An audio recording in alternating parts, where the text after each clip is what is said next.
अस्सलाम वालेकुम। ये हम पहला चैप्टर स्टार्ट कर रहे हैं एनाटॉमी का, जिसका नाम है अपर लिम्ब। अपर लिम्ब में पहली बोन पे आ रहे हैं जिसका नाम है कॉलर बोन या फिर क्लेविकल। कॉलर बोन या क्लेविकल बोन किसे बोलते हैं, और ये होती कहाँ पर है? कॉलर क्लेविकल का दूसरा नाम होता है कॉलर बोन या फिर ब्यूटी बोन भी बोलते हैं। इसको कॉलर बोन या ब्यूटी बोन क्यों बोलते हैं?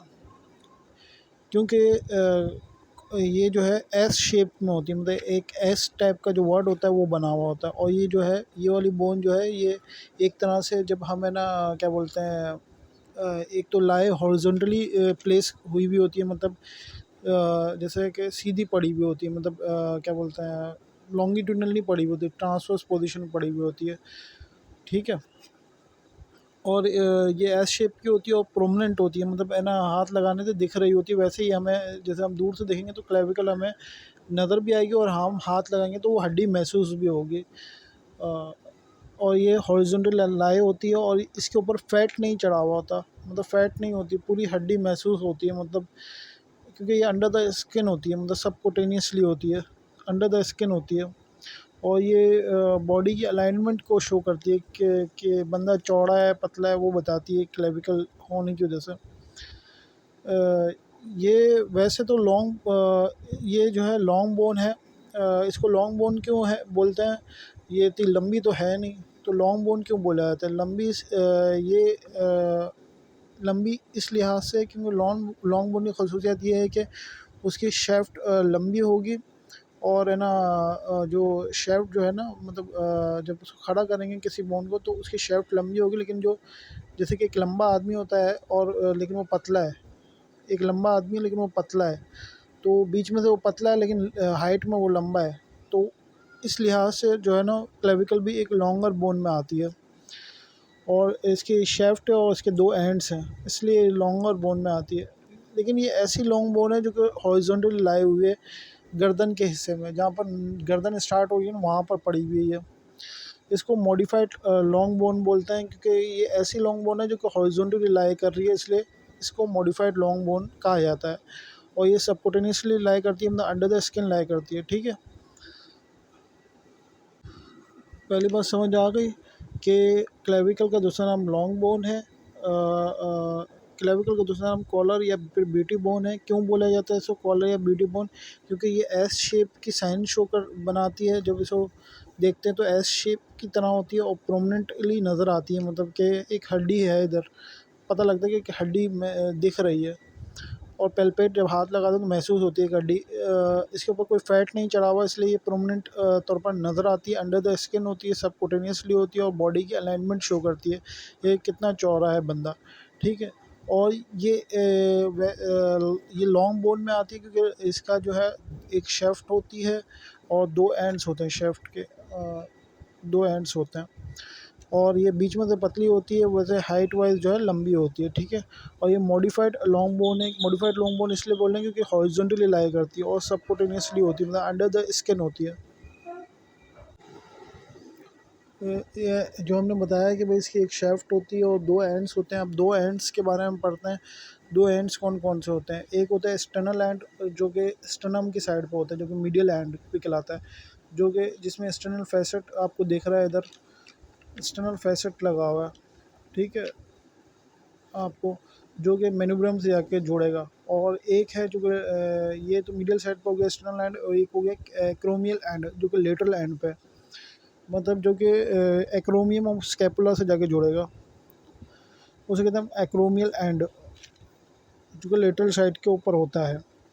अब ये जो है दो जॉइंट बना रहे हैं, अगर मतलब जो एक्सटर्नल एंड है, जो हमने एक्सटर्नल एंड पीछे पढ़ा, वो जाके जुड़ रहा है, जिस पे एक्सटर्नल फैसेट लगा वो जाके जुड़ रहा है मेन्यूब्रम से, तो एक्सटर्नो क्लेविकुलर जॉइंट बना रहा है। और जो कि एक्रोमियल एंड है, जो कि लेटरल एंड पे है, वो जाके जुड़ रहा है स्कैपुला से, स्कैपुला के एक्रोमियम पोर्शन से, एक्रोमियम पार्ट से, तो एक्रोमियो क्लेविकुलर जॉइंट, इसलिए इसको एक्रोमियो क्लेविकुलर जॉइंट बोलता। अब हमें ये दो शेप पढ़ने हैं, एक है कॉन्वेक्स शेप, एक है कॉनकेव शेप।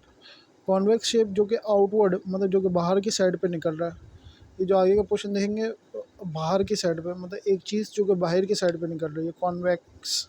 और जो अंदर की साइड पे जो कि मून की तरह शेप बना रही है अंदर की साइड पे, वो है कॉनकेव। जो बाहर की साइड पे वो कॉन्वेक्स है, जो अंदर की साइड पे जा रहा है वो कॉनकेव है।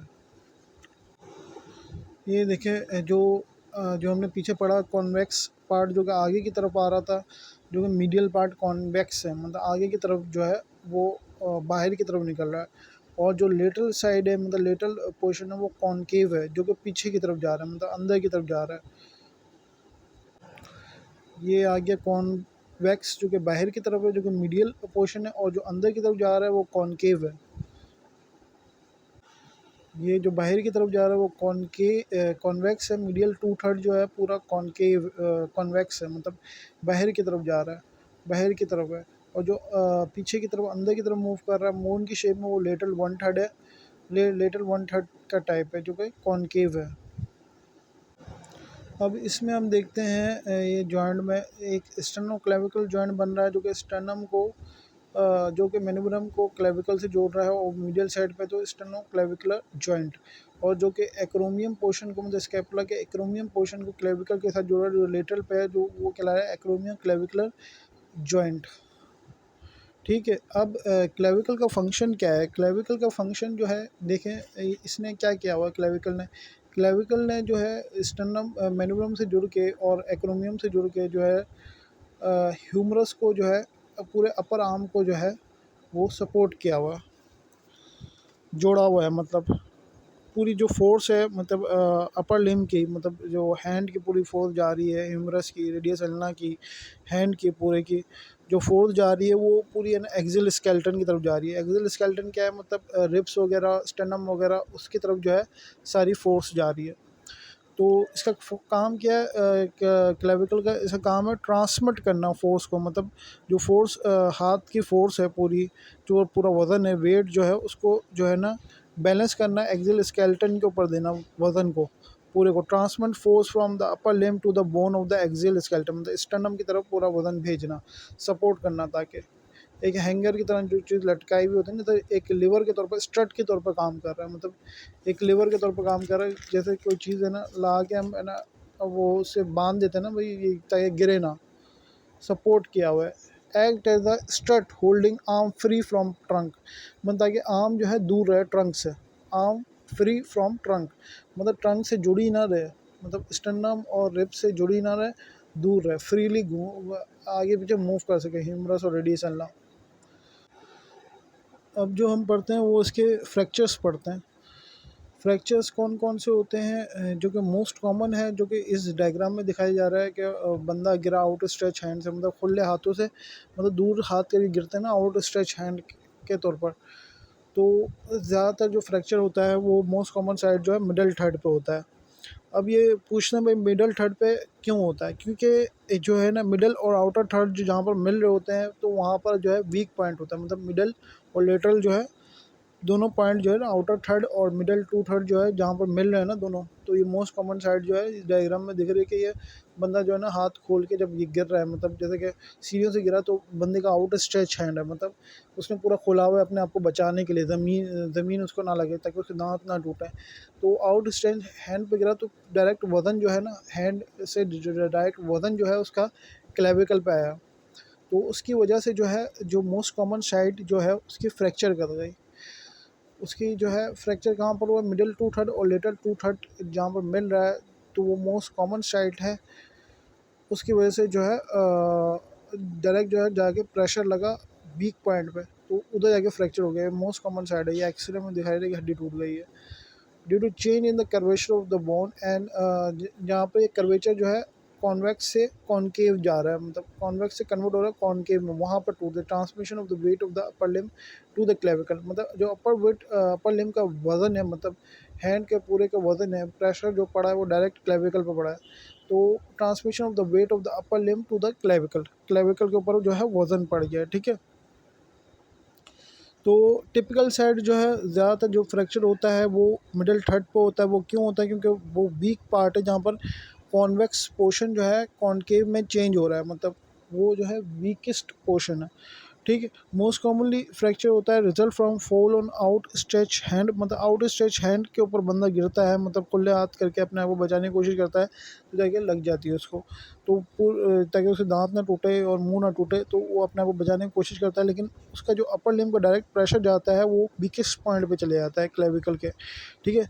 तो ब्रेक हो जाता है उसका weakest point junction of the middle and outer third.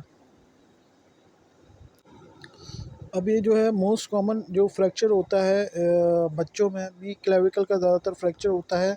वो क्यों होता है? क्योंकि जब है ना प्रेगनेंसी हो रही होती है, लेबर हो रहा होता है, मतलब जल्दी डिलीवरी करनी होती है, तो हमें है ना बच्चे को निकालना होता है। लेकिन क्या होता है, जब हम बच्चे को निकाल रहे होते हैं डिलीवरी के दौरान, तो कभी कभार जो है बर्थ कैनाल जो है, मतलब जहाँ से बच्चा निकलना होता है वजाइना में से, वो कैनाल जो है बहुत छोटी होती है और बच्चा जो है काफ़ी बड़ा होता है। अगर बच्चा बड़े साइज़ का हो जाए, मतलब बड़े साइज़ का, और वो कैनाल जो है छोटी हो, और उधर से हमें निकालना हो और सिजेरियन सेक्शन हम ना कर रहे हों, और उधर उसी साइड से हमें निकालना हो, वजाइना के थ्रू ही निकालना हो नॉर्मल डिलीवरी से, तो हम कभी कभार जो है टूल्स वगैरह की मदद से, जब मदद से करते हैं तो हम निकालने की कोशिश करते हैं, तो उसकी वजह से जो है बच्चे का जो है जो उसकी जो अलाइनमेंट बनाती है, मतलब चौड़ापन बनाती है, मतलब चौड़ाई बनाती है, तो उसकी वजह से जो है शोल्डर जो है उसका फंस जाता है।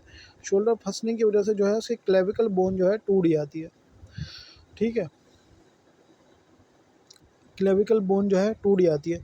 अब ये सवाल आता है कि भाई क्या मतलब है ना, मतलब जब डिलीवरी से पहले ही क्या बोन्स बनना स्टार्ट हो जाती है? तो ये बात सही है कि पहली जो बोन बनती है वो क्लेविकल ही बनती है। इंट्रायूटरन लाइफ में कोई और बोन बनती नहीं है, पहली जो बोन बनती है वो क्लेविकल ही बनती है। और अगर वही फंस जाए तो वही ब्रेक हो जाती है। मतलब अगर बर्थ कैनाल छोटी हो जाए ना, छोटी हो, और बच्चा का साइज़ जो है अंदर बड़ा है, तो वो कैसे बाहर आएगा? ठीक है। तो उसका शोल्डर जो है फंस जाता है वो अलाइनमेंट की वजह से। तो उसकी वजह से ज़्यादातर फ्रैक्चर जो है बच्चों में हो जाता है। ये क्या बोलते हैं, डिलीवरी के दौरान जो है शोल्डर का फ्रैक्चर हो जाता है। ठीक है। अब ये क्लेविकल की हम ऑसिफिकेशन के बारे में पढ़ते हैं कि क्लेविकल की ऑसिफिकेशन कैसे होती है। ऑसिफिकेशन का मतलब है कि वो, मतलब है ना, क्लेविकल जो है वो बोन बनना कब स्टार्ट हो जाती है। ठीक है। तो क्लेविकल जो है पहली बोन है जो कि मतलब जो कि इंट्रा यूट्राइन लाइफ में बनना रुक जाती है। मतलब एक तो एक्स्ट्रा यूट्राइन है, मतलब जिसमें बर्थ हो गई, लेकिन इंट्रा यूट्राइन जो बच्चा पैदा नहीं हुआ अंदर ही जो बन रही है, तो इंट्रा यूट्राइन लाइफ होती है, उसे इंट्रा यूट्राइन लाइफ बोलते हैं। तो पहली बोन जो कि इंट्रा यूट्राइन लाइफ के अंदर ही बनना शुरू हो गई, उसे कहते हैं हम क्लेविकल। ठीक है।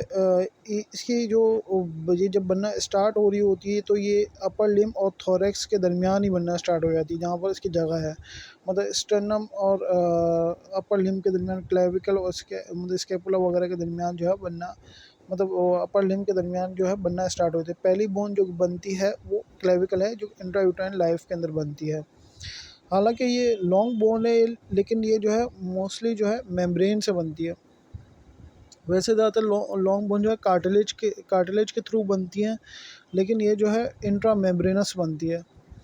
इसमें जो है कनेक्टिव टिश्यू जो है फाइब्रस टिश्यू जो है कन्वर्ट होते हैं बोन्स में, बोन टिश्यू में। फाइब्रस टिश्यू जो है कन्वर्ट हो जाता है बोन टिश्यू में। ठीक है। इसके अंदर दो सेंटर्स होते हैं, एक होता है प्राइमरी सेंटर